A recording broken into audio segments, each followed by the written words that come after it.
Hey everybody. Alright, so I just want to make a video. I'm going to say quick video because it will be quick this time. I know I've said that a million times, it never is. But I'm at work and I can't be on the phone right now. I got things to do, but I just want to let you guys know that some people have been calling me and I haven't been able to talk on the phone or answer because my life has been in total disarray lately because about a week ago Donna got bad news. And about her brain condition and stuff. It's going into Alzheimer's dementia, and her brain is deteriorated significantly. A lot of it has to do with poor diet and stuff, and unmanaged diabetes and this and that, and some kind of vascular disease that causes a lot of strokes and constant bleeds.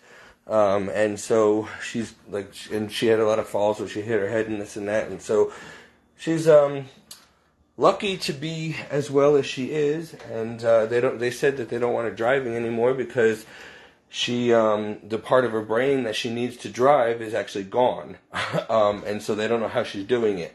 I believe it's God and the fact that she's been going to church almost every day, 5 to 7 days a week, and I didn't want to take that away from her, and I can't get her there every day. But however, ever since she goes through these mood swings and these cycles where all of a sudden I'm the devil, and she'll start fights and it'll go on for 5 hours. I remember a couple years ago a 15 hours straight, and I'm not kidding you, fight, and then the next day 11 hours where we literally sat at the table for that entire time and did not leave the kitchen for 15 straight hours. That's insanity.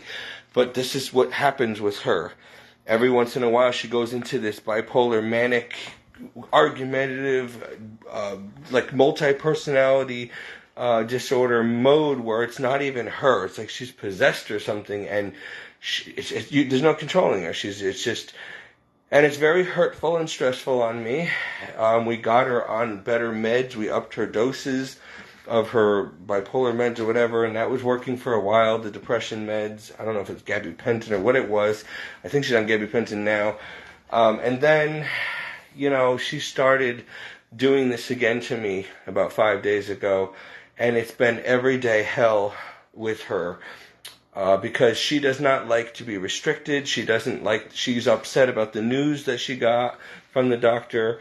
So 2 doctors, me and our friend Bob, all sat in this room as they went over the MRIs with her, and me, and explained, and they said, Stephen, you are her caretaker, you live with her, you're like a son to her, you need to crack down on her.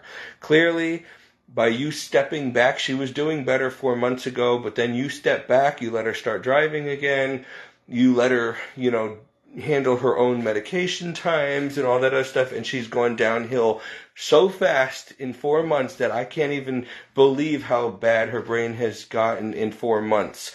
You gotta crack down again, which means take her car away again and make her eat a Mediterranean diet and just be firm with her. Well, Donna does not take well to that.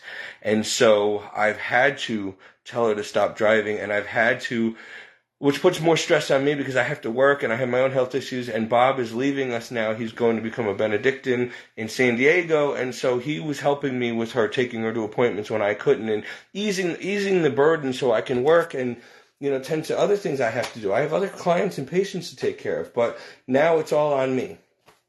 And she has been a nightmare. And I love her dearly, and I know it's not her fault, but she's just been almost out of control. And now what she's doing is she's turning people against me and complaining. She's starting these crying fits again. And out of nowhere, we could be at church, and all of a sudden she'll just be like, ah, and start crying on the dime. Or wait till she'll look around and make sure people are looking at her and then do it. And then tell people I'm abusing her or I'm yelling at her. And it's like, I'm so tired of this crap. I really am. It really hurts me. I've been going in my car and bawling my eyes out because I won't do it in front of her out of stress, and just because it hurts me that she's doing that to me, and also that I'm trying so hard to keep everything going and keep it together for her to go and be so ungrateful when she's like this. And what's spawning all this rebellion? She's always been a rebellious person. She does not want to be told what to do.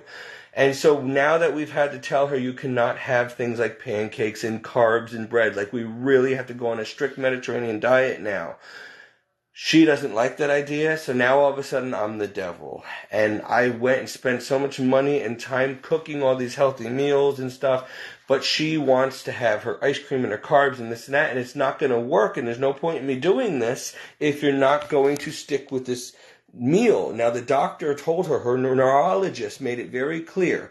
We can't stop the progress. We can't stop this. We can't fix your brain. But what we can do is stop it or slow it through this new med we're going to add to your day, another med, and to protect your memory, and also this diet. You've got to get rid of the sugar and carbs because it's destroying your brain immediately. Every time you have junk food now, it's literally eating away at your brain rapidly. So if you want to be alive in a year or so, or not in a loony bin, you really have to do this. And then he looked at me and said, Stephen, you have to do what you have to do. Do your job. And I said to her, did you hear the doctor? Are you going to give me a hard time about this, or are we all in agreement now? Yes. Okay, yeah, okay. Well, then the next day she started with all the nonsense, and it's been 7 days of hell now for me, and I'm late for work every day, and I've had to literally go to work as late as 7:30 now when I'm supposed to be going 2 to 6. Luckily, my client here understands, and I've been getting out as late as midnight or later, okay? That's not fair to me because I have to get up early, and I go no sleep, and I'm going. And so she's just being a nightmare. Now today, she's now kind of threatening that what she thinks she's going to do now is try to get rid of me, which, first of all, let me just say, and I'm not boasting, she took me in off the street. Basically, I would have been on the street out of seminary because I had nowhere else to go, right? But she also needed help and a caretaker. Then she had multiple strokes, and I was there when she had them, so she dropped on the floor. She would have been dead a long time ago, back in 2020, had I not been there with her to get her to the hospital in time. Then she had COVID, and she was dying of COVID, and she had more strokes, and she was like in bed, and I had to resuscitate her and bring her to the hospital. She would have been dead, okay? She had so many close calls. Had she been living alone, she would have been dead a long time ago. And so, it works out. She saved my life. I need a place to live to try to rebuild my life. But here's the thing. She's so needy, and the house is falling apart, and all the money I was able to save keeps going into repairs and helping her with groceries and all this other stuff. So I have nothing saved after 3 years. I kept getting better jobs, but I had to lose those jobs because I'm late all the time for work because I can't work a full-time job or be on time every day with her. She goes through these cycles, these bipolar cycles, or strokes, or falls, or issues with intestinal disease, where she's in the bathroom all morning, and we only have one little bathroom, it's hard. I can't take care of her and take care of myself at the same time. And so now that we know things are going to progress even worse, it's just a matter of time before she might end up in a home. If this happens, even she put me on her will to have the trailer if she dies. She wants to stay and die in her own home, and I don't blame her, and she doesn't want to be put in a facility or whatever. However, if it gets to the point where she starts getting so dementia, like some of my other patients, where she just has to be under 24-hour supervision, there's no way I can take care of her and do that. I'd have to admit her. But then what happens is the house doesn't go to me because she's not dead. It would be absolved, and they would sell it and pay for her to be in a home. It's only a rundown trailer anyway. It's not even worth much. But the point is, and it needs a lot of work, but the point is, it's my only hope to have shelter for myself, right?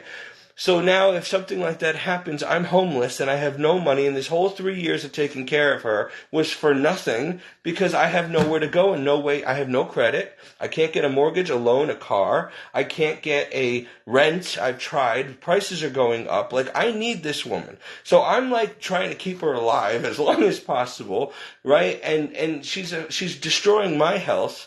I don't sleep. I can't eat properly. I can't afford to live.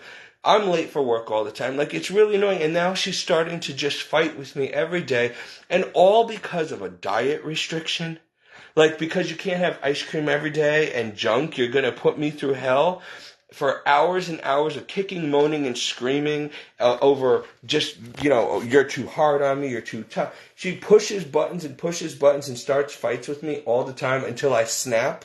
And then she has other people hear me yell and then tells them, see, he's abusing me.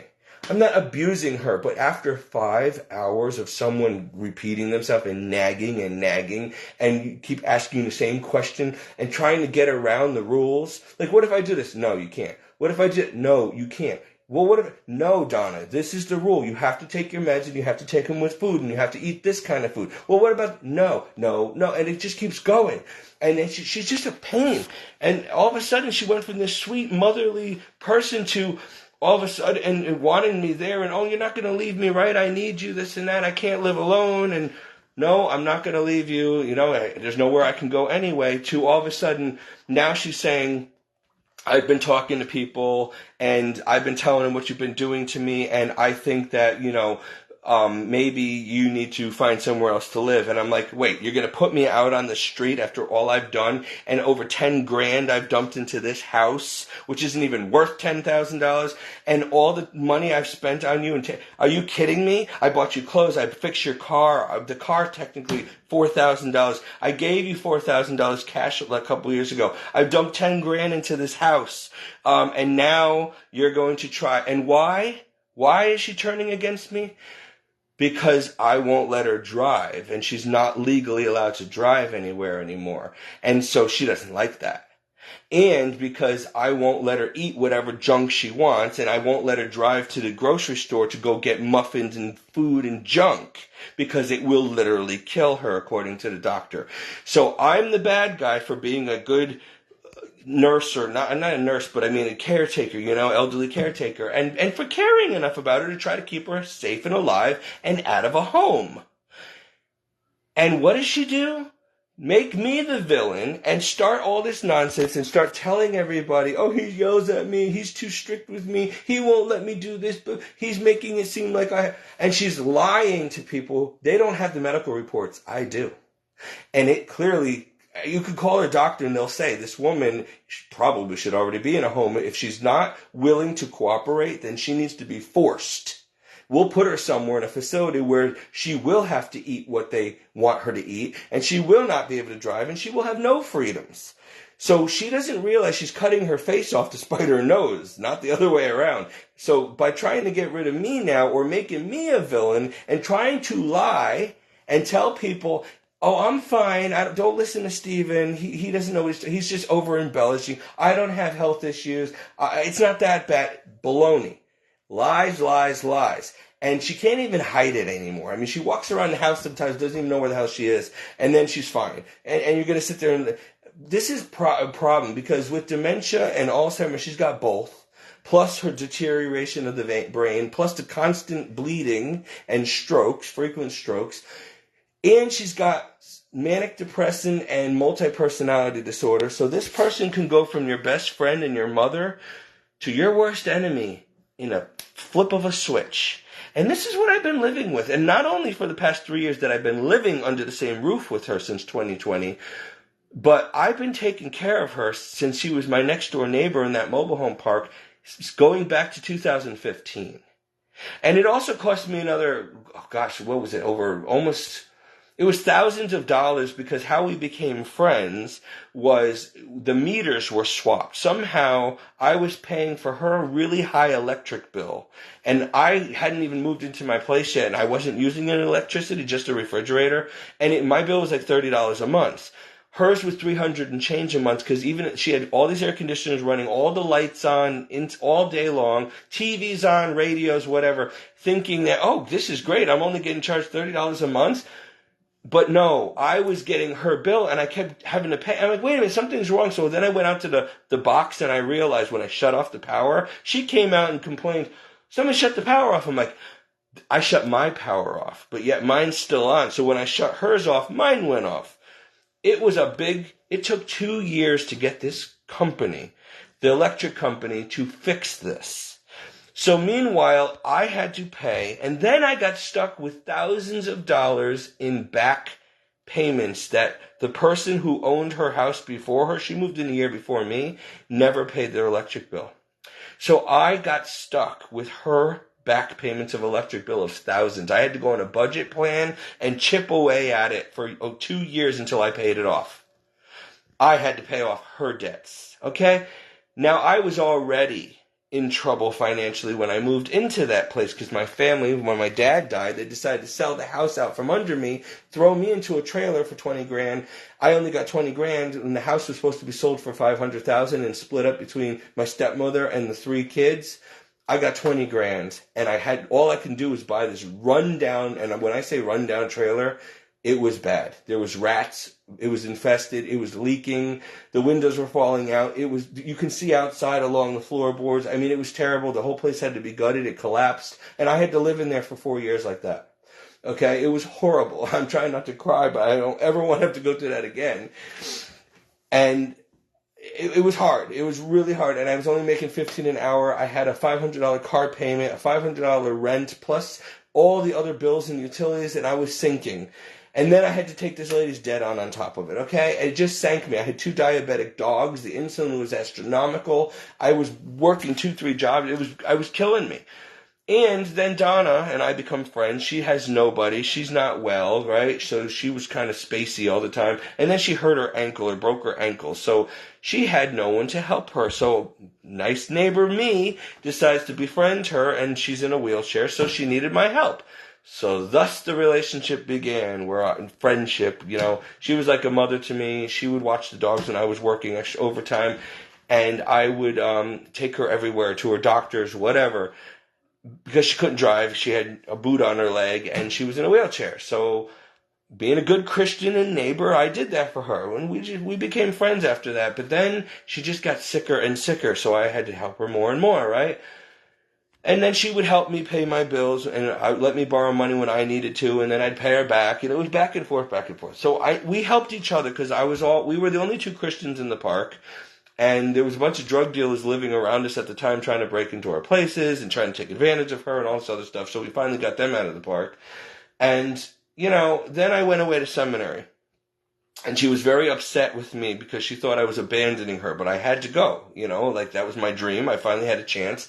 I was about to lose my home anyway, and I had a chance to go to seminary and go to college and get a degree and all that. And so I sold my place and I paid off all my debts with the money from the trailer. I think I sold it for like 18 grand, and I was able to go debt free, fix my credit, and go to seminary.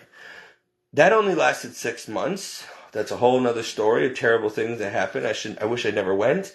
And then my family said, if you do this, if you sell your home and your car and leave, don't ever come back. It's not going to work out. And if it doesn't work out, then don't come back. You're dead to us. Well, I wanted to follow God, so I did. And it didn't work out because, of course, they always jinxed me because that's all they've ever done. Every time I ever had a job or had a chance to go to school or whatever, you're not going to last. You're not going to last. And my whole life just put down. Or you're going to end up pouring in a trailer park one day. Well, they made that happen. They insisted it happen. And so, yeah. So I'm glad my family's gone, that they don't want anything to do with me anymore, because all they've done has been toxic for 42 years and make me feel like I'm a worthless piece of junk who's never going to amount to anything. And nothing I ever did mattered. Even when I was young and I was a movie star and an actor and I had money and sports cars and they didn't even want to watch my shows. They never wanted to support me. Why can't you just get a normal job like everyone else? Why do you got to be some hot shot? What you mean? Why do I have to be happy with what I'm doing for work? I'm actually happy for once, but they were jealous, so they had to knock that all the time.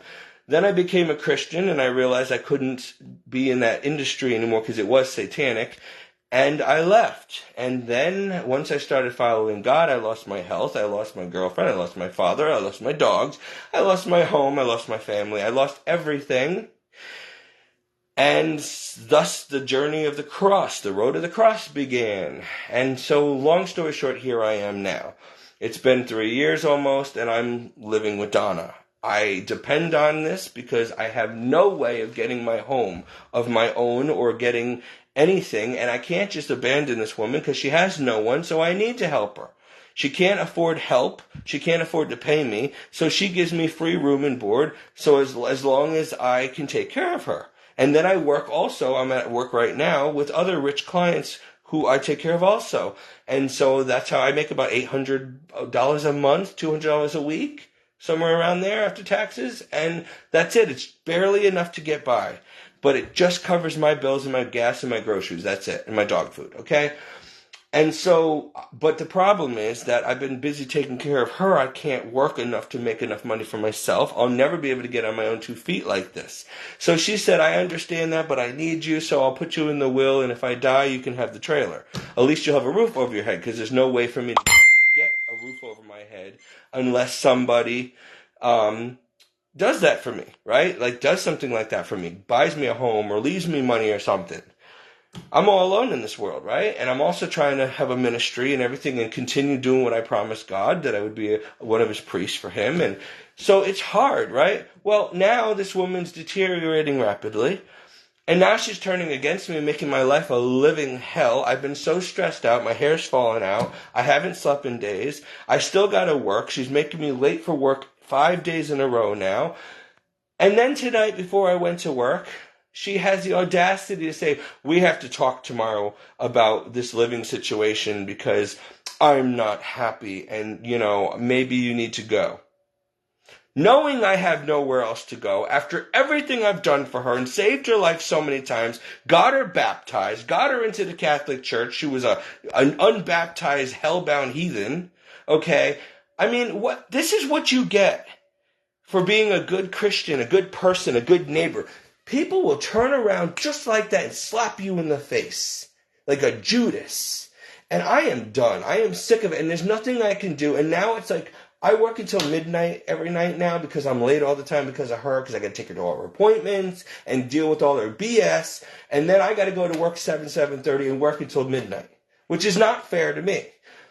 And so, but I got to take care of her first, right? Because that's my livelihood. Without her, I have no roof over my head. And I don't like being stuck in this compromised position and having her dangle my roof over my head like that.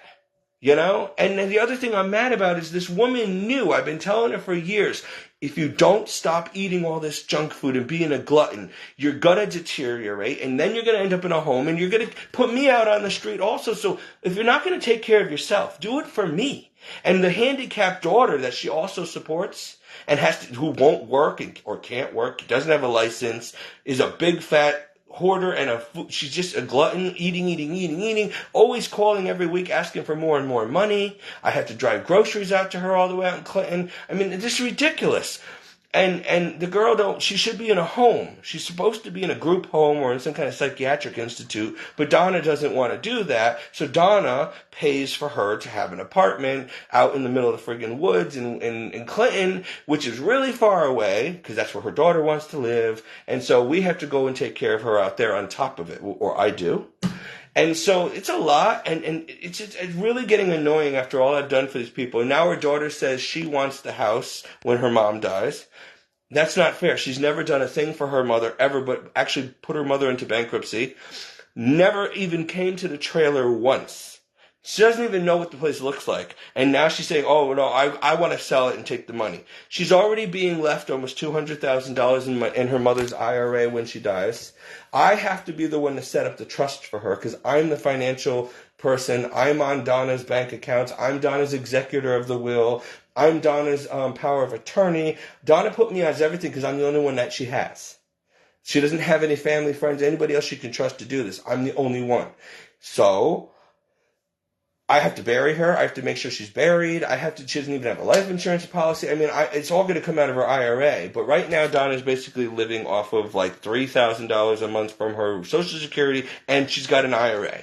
But the IRA she doesn't want to touch because she needs that for her daughter when her daughter dies. When she dies, her daughter will have nobody and no way to live. So Donna's saving all this money for her so that she'll inherit it in a trust, which I have to set up, right? So that she'll be okay the rest of her life. She's in her late 50s. All right. Well, so now this is great for everybody else who's going to be taken care of. What about me? What about me? Donna's car, I've spent thousands fixing it. She keeps smashing it up. I've dumped money into it. About probably $4 or $5 grand already. Technically, the car's not even worth $500. It should be going to me. So she put that in the will with the trailer that's run down that I dumped 10 grand into. And that's supposed to go to me. But the problem is, if she doesn't die, then I don't get anything. And if she goes into a facility, they're going to liquidate the car and the trailer, which is they'll probably get maybe $15,000 for everything. And that's it. And then I'm on the street after all of this, and she goes into a home and lives off of her Social Security and her IRA, and her daughter becomes wealthy for no reason when her mother dies, and I'm left with nothing again. This keeps happening to me. And so I would leave if I could, but there's no way. I've tried everything. I've tried getting on the state. I've tried getting on disability. I've tried getting housing. I've tried getting better jobs, which I can't do and take care of Don at the same time. Plus, I have health issues of my own. And I have no credit. My credit's shot. I have a bunch of repos on my record, which for the next 7-10 years. I've tried getting mortgages. I've tried to get personal loans. No. They've run my credit so many times, it's like ridiculous. I can't get a rent.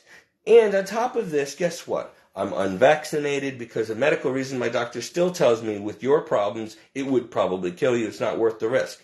I don't want it anyway. I'm a Christian and I believe in freedom. I survived COVID twice without needing to be vaccinated, okay? I'm fine. The man that I work with, he's not vaccinated either. He refuses to be. He's 84, and he never got sick, okay? Donna was unvaccinated, and she still is, and she had COVID really bad. She survived, okay? God will do that for his people, all right? So whatever you want to do. If you want to be vaxxed, fine. I don't care, but don't force it on me. But the point is, now I'm limited on jobs I can get, and because I won't compromise. And also, I can't get other jobs because I have to be at work on time, right? This is the only flexible job I have because the guy I work for is very patient and understanding. But other people are not. And so if something happens to this guy, I'm out of a job because, one, I'm unvaccinated, and two, nobody else is going to put up with my having to be late all the time because of her or because of my own intestinal illnesses and heart problems, right? So this is just it is really scary, but I trust God like he's all I've got. And that's the only thing that gets me through is my faith. But lately it's been so bad that I haven't even been able to get to church as much anymore. I haven't been to confession as much. And I'm really feeling the attacks now because everything's going to hell in a handbasket lately. And even Donna's been acting like a demon got into her. And it's just all so much. And that's what Satan does. He will pummel you until you're exhausted and you break down and you go insane. And I literally find myself going in my car and just bawling my eyes out and then going back to work. Because I am under so much stress. The past couple of days, my heart, I think I had another mini heart attack. It was so bad, I almost went to the hospital again. But I just took a bunch of aspirins and it went away. But it was bad. It hurt so bad. I was keeled over for an hour. And I'm like, you know what? Then I die. Who cares? I went to confession, I think, before that. And I'm like, you know what? Now's the best time to go. I went to mass, went to confession. I'm ready. Because I don't want to live like this. This is not fun. I'm not doing anything for the Lord. I'm not being able to get, I'm 42 years old. I'm going to be 43 soon. I would like to have, if I can't be a priest, which is what I really wanted to be, then let me at least get married. But what woman is going to be single and, willing to marry somebody like me who has nothing in life? No family, no money, no stability, no college degree, no home. I just have a car which someone bought for me, and I'm living with some elderly lady. Like this stinks. I don't see without a miracle from God how I'm going to ever get back on my feet. And I am obligated morally, ethically, as a Christian, to this elderly woman who needs me, because what else am I going to do? I mean, she's not fit to be in a home right this second, but it's getting there. And it could happen very soon if she doesn't work with me and eat properly. Like right now, she could be going to McDonald's behind my back or eating a bunch of junk food or something. And it's going to affect her. And she'll decline even more rapidly. But if she sticks with the program that the doctor has implemented and eats the food I prepared for her, and that's it, and practices self-control, as she should be as a Catholic Christian anyway, then she should be fine for years. She could actually be fine for 5-10 more years. It's scary when you know someone's not listening to you. They're not taking care of themselves. They don't seem to care about themselves, right? So they just self-sabotage. But you, or me actually, you're at their mercy. And you know that every day you're stressed because if they die or have another stroke or end up in a home, you're homeless on the street. And there's nothing you can do about it, because until that happens, you've got to do the best you can to tread water, keep the job you have. Every day's the same, and you got to take care of her. And then you cross that bridge when it comes. And I just don't like this and now she's being a jerk to me, a real jerk to me. And she keeps doing this every so many months. She goes through this cycle, and now she's got people, she's like, I yelled at her on the phone today because she was supposed to be home at 4:45.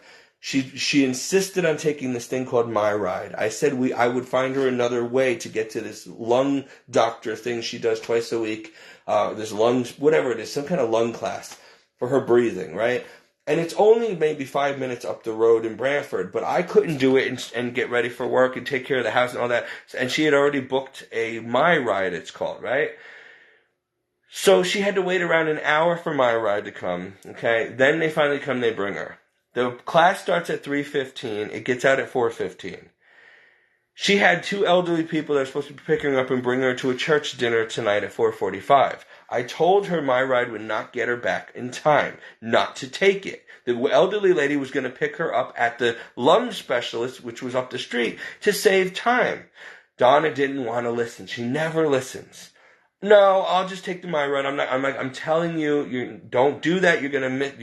These people are going to be here and they're going to leave you and you're going to make everybody late and Donna, don't listen. Do you know what time Donna got home? 6:20. My Ride didn't get there till 5:20. It's only 5 minutes up the road. They had other people to drop off, and she did not get home until 6:20.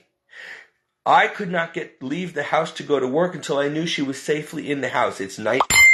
I got to make sure she gets into the house, that she's got her food, her meds, whatever. So I had to be late to work again, waiting for her. It didn't have to be that way, right? Okay. Then she gets in the house, and we got to talk tomorrow about this living situation because I'm not happy with you, and I don't think you're treating me right, and I don't like all these restrictions, and, I want my life back. And it's like, whoa, whoa, whoa, whoa, whoa. I'll call the police and they'll take your license away because you're not supposed to be driving. So don't take that crap out on me. And after all I've done for you. Second of all, okay, you'd be dead if it wasn't for me. 3 times already. Third of all, who's going to cook? You can't cook. You don't know how to cook. Okay? Who's going to do all your heavy lifting, your grocery shopping, clean the house, take care of the cat and the dog? Who's going to help when you don't have enough money every month because you keep bouncing your accounts, which I'm on also, so it affects me, so I have to pay the overdraft fees because you keep giving your daughter more and more money every time she wants something. Okay? You're going to be screwed. You'll lose everything as you already lost the last house because your stupid daughter, and she keeps taking from you and you don't stop it. Okay?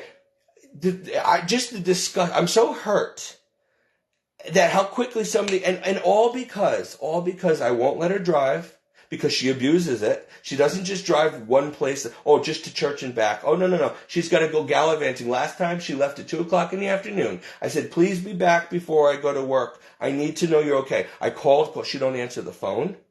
She didn't come home till 11:45.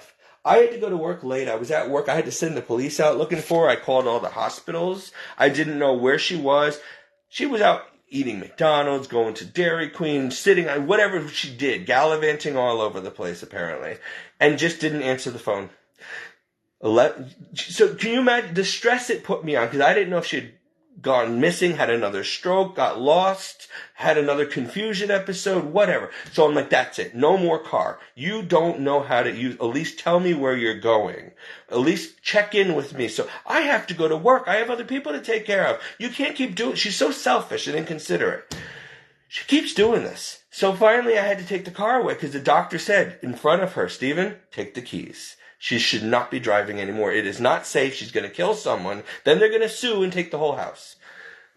So I said, Donna, did you hear that? She has been such a miserable person to me since that day, and that's going on 7 days now.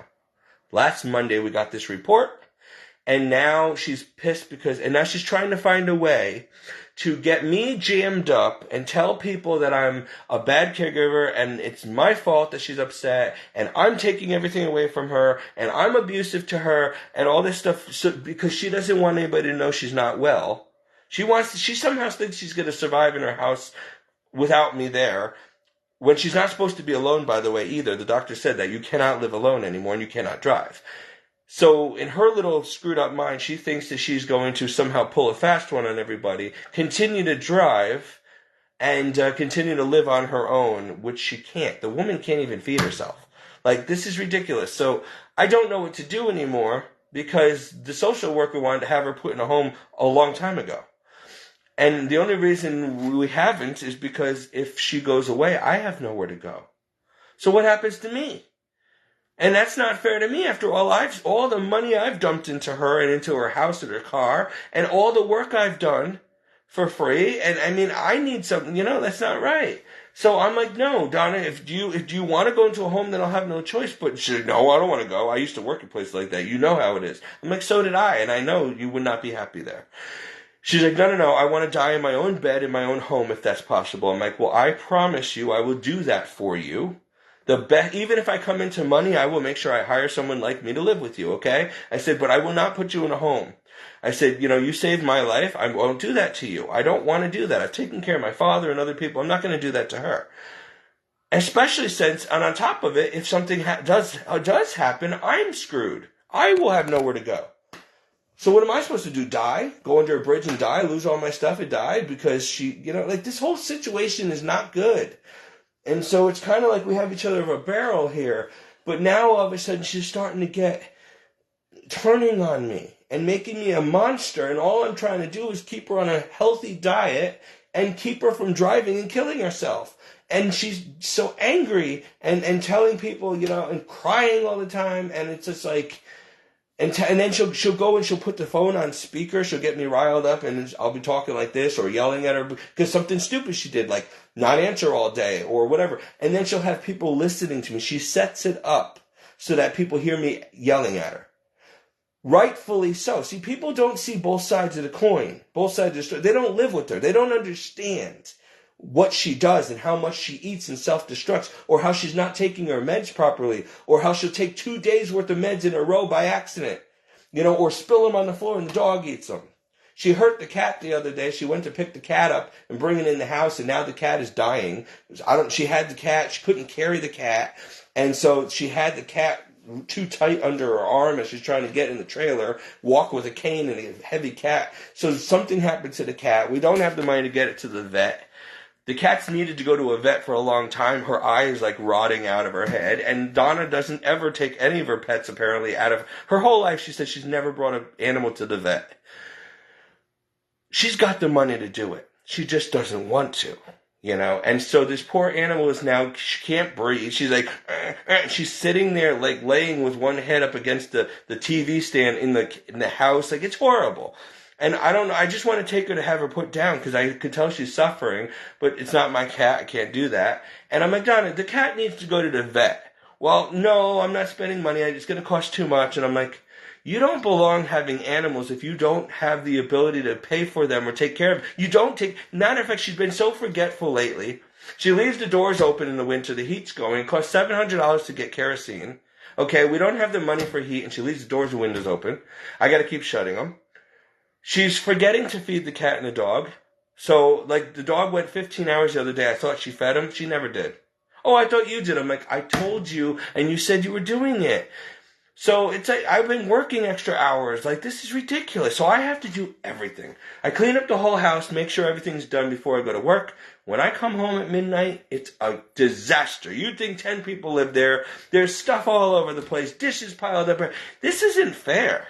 I gotta live there. I don't live like that. I live it clean, neat, organized. I'm very OCD and germophobic. She's a slob. She will go to the bathroom and have feces on her hand and then touch everything. And then I can't eat it.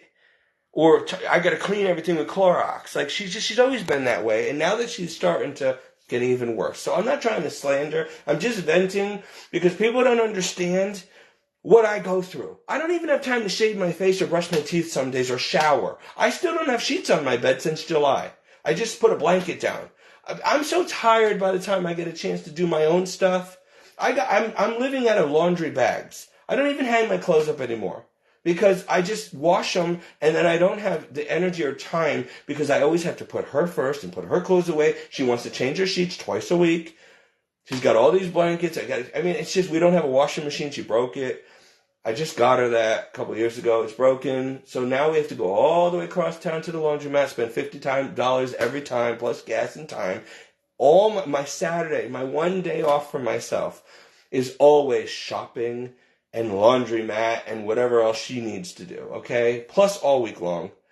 Sunday is church day. It's supposed to be a holy day of just rest. So I try not to do much then, but I'm still finding myself having to go to the store for her and others. This woman just don't stop.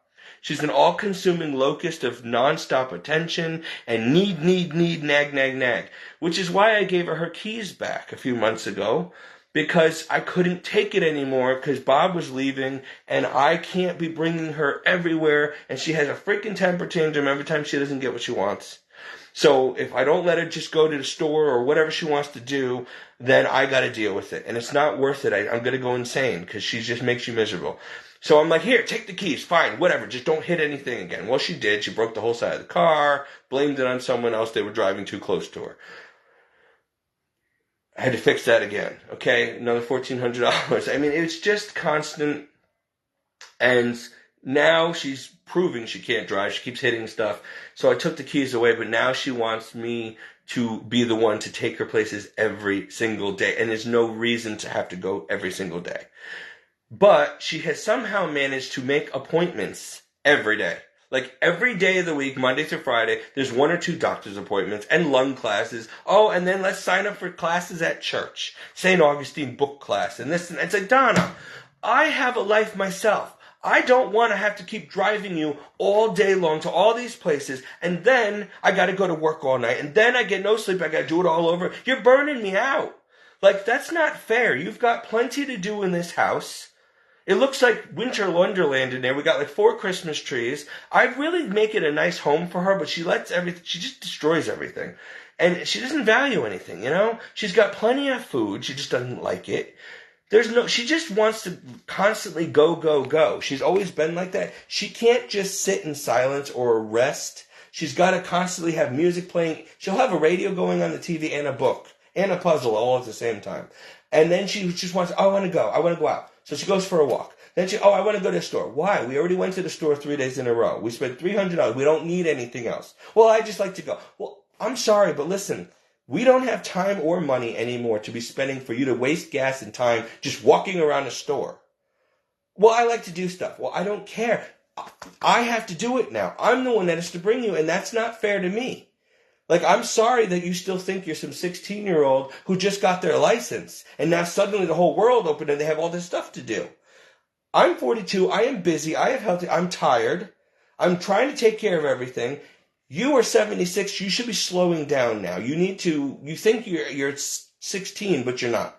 And I can't keep up with it. Like, I can't give her every need and whim and still be able to do what I have to do for myself. And she's being very inconsiderate and demanding that I'm constantly got to do something or take her somewhere or whatever. You know what I mean? Like, it's just wrong. And she doesn't seem to get it. And every time I try to talk to her, it turns into a big heated argument. And then she says, I'm yelling and I'm abusing. I'm like, because you don't stop until you make me scream. And it's usually because I've had either 3 days straight with no sleep, or I 1 hour of sleep a night. I'm already frazzled and tired. I've got a lot of stuff. My bills are falling behind. I have surgeries I can't even have done. I've got things to do.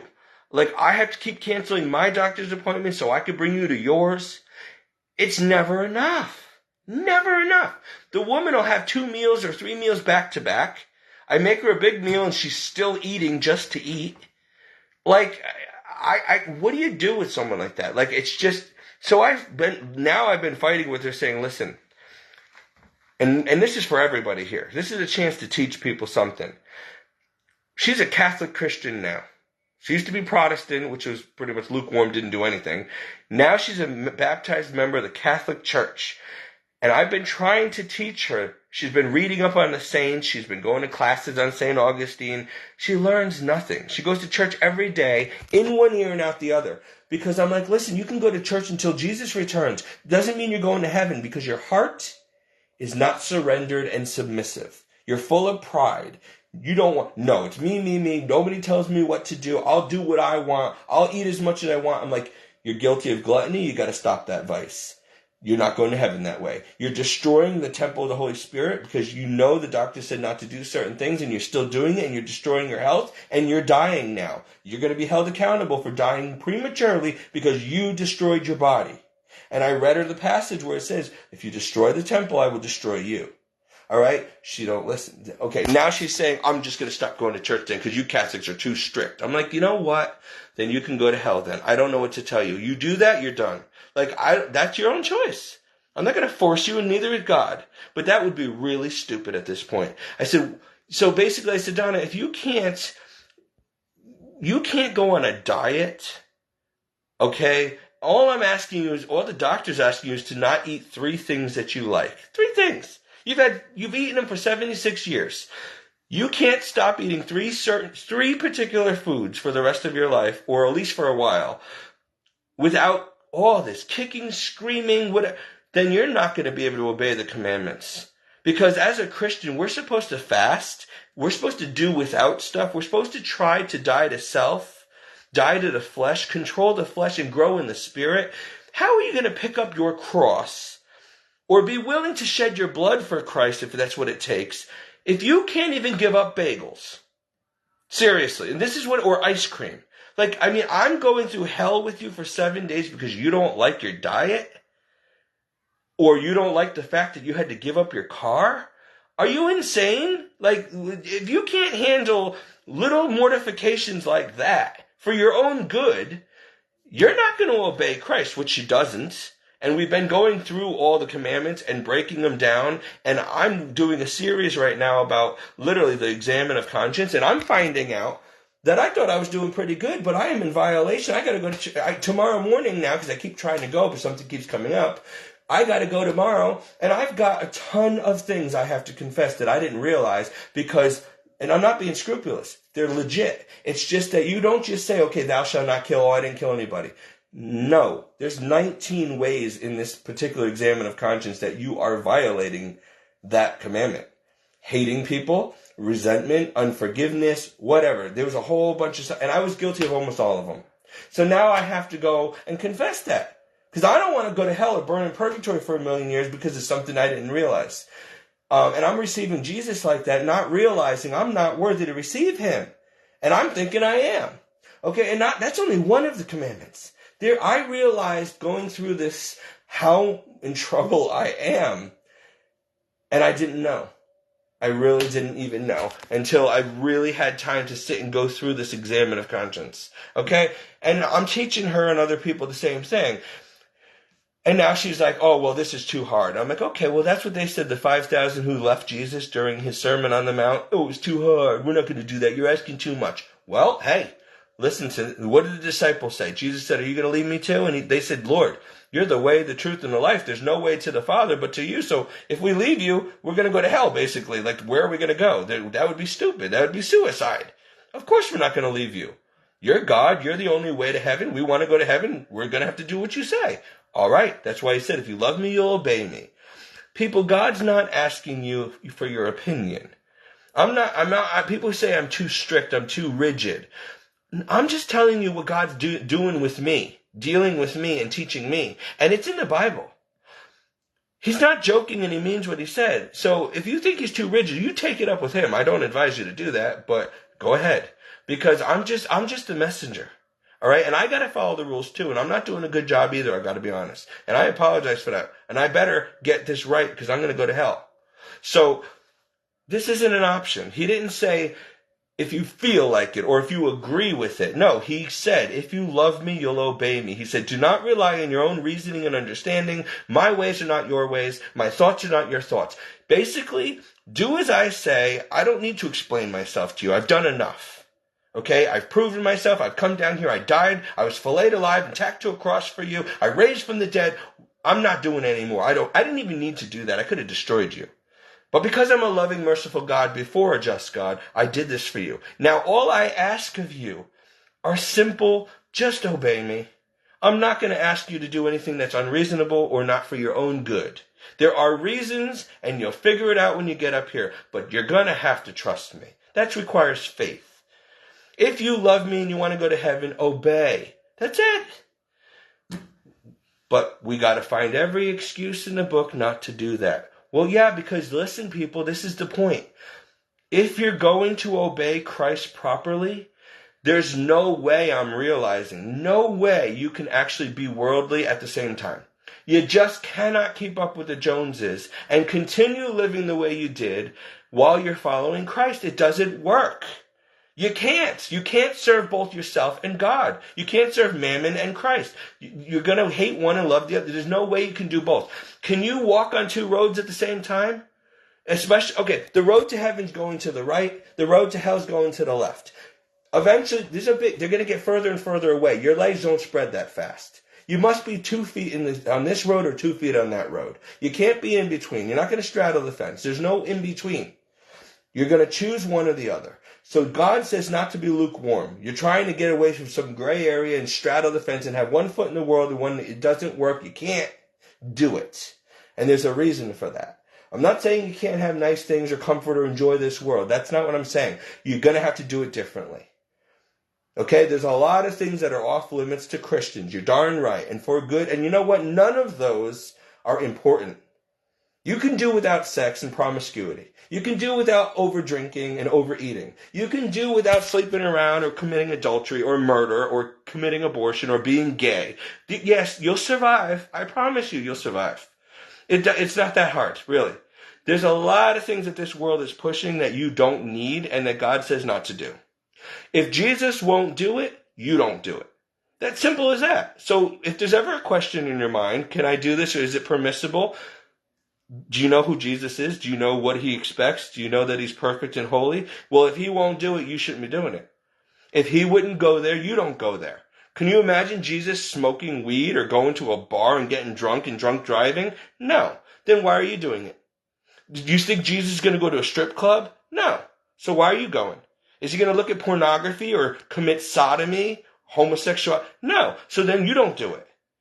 Guys, it's not rocket science. I mean, I know common sense is not so common, but this is ridiculous. If you don't know that, then you're not even human. I don't know what happened to you. Somebody must have dropped you on your head. And it's really ridiculous because God's got to be so very patient because I'm not even that patient. I would have destroyed this planet already, honestly. This is stupid, okay? He had to write the 10 Commandments in stone, okay? Because that's how serious it was, and he wanted to make sure we got the point. And people didn't know them. Like, you don't know it's wrong to kill? He had to write it in stone, thou shalt not murder? Like, that's not already common sense? Thou shalt not steal? Isn't that common sense? I mean, would you want somebody to steal from you? Well, then you don't do it. Love your neighbor as you love yourself? Well, that's common sense. That's the golden rule. I mean, do unto others as you have done unto yourself. So why would you go and be double standard? Hypocrite. People do it. But I'm saying he should not have had to write it in stone because you don't know that you shouldn't do these things. You know, like all of them are self-explanatory. And so God is not asking much. He really isn't. And you know what? If he was the devil, he'd be demanding a lot more from you and I. He's not the devil. He's a good, holy God and Father. So we have it easy. He's really not asking anything ridiculous here. So why is it so difficult for you to love and serve him? Because your flesh is of this world. That's why. And it is fallen since Adam and Eve. That's why we go through baptism and we wash away original sin. But the scars and the desire from this flesh, which is made of a fallen world, is still very strong. That is why you have to say no to the flesh and grow in the spirit. That's why you have to mortify yourself. Say, I don't need that ice cream right now, even if it's permissible. I don't need to overeat. You got to start saying no to yourself. And it gets worse. The more you walk with Christ, the more that stuff is not even a problem anymore. It's as easy as breathing. But now you get into the serious stuff, like serious denial and mortification and fasting and stuff. But you got to get there. And if you people can't give up donuts, you're not going to be able to carry a cross. You're not going to, if it's so hard and you're going to have a temper tantrum, if I tell you can never have donuts or ice cream anymore, or at least not more than once a month, otherwise it's going to kill you, then how are you going to give up serious sin? How are you going to, when the Antichrist comes and says, deny Christ and take this mark or I'll blow your head off, how are you going to say, oh, sure, I'll die for Christ? You won't be able to. If you can't suffer being hungry for a few hours or denying yourself something that you really don't need in the first place, how are you going to be willing to lay your life down for another or for Jesus? You're not. And let me tell you, people, persecution is coming. Sooner than later, and I hope later, but sooner than later, we may have to be faced with something, even within the next few years possibly, of, are you a Christian? Well, then you're going to take this mark or we're going to kill you or torture you or throw you into prison. Are you ready for that? I'm not. I'm being honest, but I pray that I will have the strength and not buckle because my eternity is on the line. So if you people have such a hard time following the commandments or obeying God or giving God his 1 day a week he demands of you, then how are you going to go to heaven? And when the pressure is on and you're about to lose your home or whatever because you're a Christian, what are you just going to compromise and say, okay, Jesus who? I mean, what was the point then of walking this far and going to church every day most of your life for you to just throw it away when it gets difficult? And how can you do that to a God who literally, did Jesus bail out on us when it got difficult? He knew what was going to happen to him. He sweat blood thinking about it. He even asked the Father, if there's any other way, don't make me drink from this cup. But your will be done, not mine. Let this cup pass from me. But he never said, I won't do it. He just said, is there any other way before I have to literally go through this horrible suffering? And the Father said, there is no other way. And so he said, fine, I'll do it. And he was the man in him. I'm crying because I can almost feel his pain. I don't think I could do it. I know I couldn't do it. And so don't you think that it's the least we can do if we have to lay our life down for him? We're not even going to have to experience nearly what he went through for us. And he didn't have to do it. Now, how come he kept doing that for people, even when his apostles abandoned him? When they came to seize him in the garden, everybody took off and left him. And then they denied him. Peter denied him 3 times. And then when he was on that cross suffering for hours and dying for us and for his disciples, and only Mary and John were there at the bottom of the cross. Where were the other disciples? The apostles? Nowhere to be found. They let him have to do this alone. Now that stinks. How can you do that to someone? Your own friend, your own father, your own God. But they did. And he said, Father, forgive them, they know not what they do. And that was for all mankind and those apostles and disciples who took off and were too scared to be crucified. Okay? So, and they said they would die for him, but then when the time came, they didn't. All right, well, they ended up having to anyway down the line. But the point is, I know what it feels like to be abandoned too. My family, and Jesus said in the Bible, if you follow me, your own family members would be your biggest enemies. They'd be the first to turn you into authorities. My family are the authorities. They work in the FBI, law enforcement, military. They're all very high up. One of them works for Biden's airplane, Marine One, okay? So, yeah, no wonder God pulled them out of my life because they're not on my team here, if you know what I mean. They left me homeless. People in the seminary turned against me, okay? My own friends have all abandoned me, including my Catholic friends. One of my best friends got a girlfriend recently, and because she and I don't get along, he chose her over me after a 10-year friendship. And he literally just got rid of me because he's smitten by her. Even though, well, it doesn't even matter. I'm not going to get into it again. Big mistake, okay?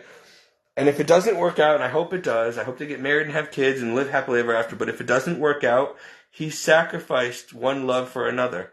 He sacrificed a good friend and brother in Christ over some girl. That's messed up. That girl made him choose between her and his friend. Now that's a red flag. No one you date should ever say, get rid of your friends or your family, otherwise you're not going to get me. And if you are willing to be that stupid to get rid of family or friends for somebody, then you don't see the red flags and you deserve what you're going to get. Because that's narcissistic and wrong to ask anybody to do that. And she did, and he did it. And I am so betrayed and hurt by that because I never thought this particular person would ever do something like that. He's the last person I would ever think would ever betray me or not be there for me. And the past few years when I've needed him the most, he's proven not to be there for me. And then this girl comes into the picture and he drops me like a rock. Wow. That hurt.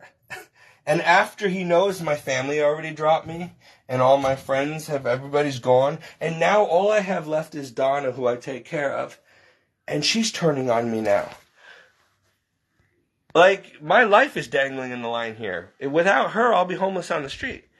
And just to save herself, just to save her own dignity, and to not let people know she's mentally ill, just to keep it so that she can drive or do whatever she's not supposed to be doing, eat whatever she wants. She's willing to sacrifice me and have me die on the streets out here in the middle of winter so that she doesn't have to be watched by me and controlled and put on a proper diet and take her meds on time and not be able to drive. So even though the doctor commanded this, they said it's not an option. So I'm only doing my job, and I'm doing it out of love as a friend, as a Catholic, and as a professional in the field. And when push comes to shove, she's willing to throw me out and turn against me and tell people that I'm a monster just because she can't get her way. After all I've done for her. Can you imagine that? How many more times is this going to happen to me in my life? Why is everybody I know and love and depend on sooner or later betray me and forget all we've done and had together and just throw me to the wolves? Like, seriously. That's why I'm making this video, because I don't know if this is God's will or what's going on, or if it's just the devil. But I got to tell you, this is not right. And I would never do any of these things to any of you. I've never treated people the way I've been treated. And by my own family, my own blood, and my own close friends. And I always consider Donna to be a mother to me. And I've been a son to her. I've been there more for her than anyone else. And all her Protestant friends abandoned her during COVID because she wouldn't get vaccinated. And then they abandoned her because she became a Catholic. So what does that say about Protestants, huh? Their mentality. Okay, and then she had no one but me. I save her life. I do everything for this woman. I put my life on hold to take care of her. I turn down good job opportunities where I can make good money because I can't work full time and take care of her at the same time. And she wants to be able to stay in her home.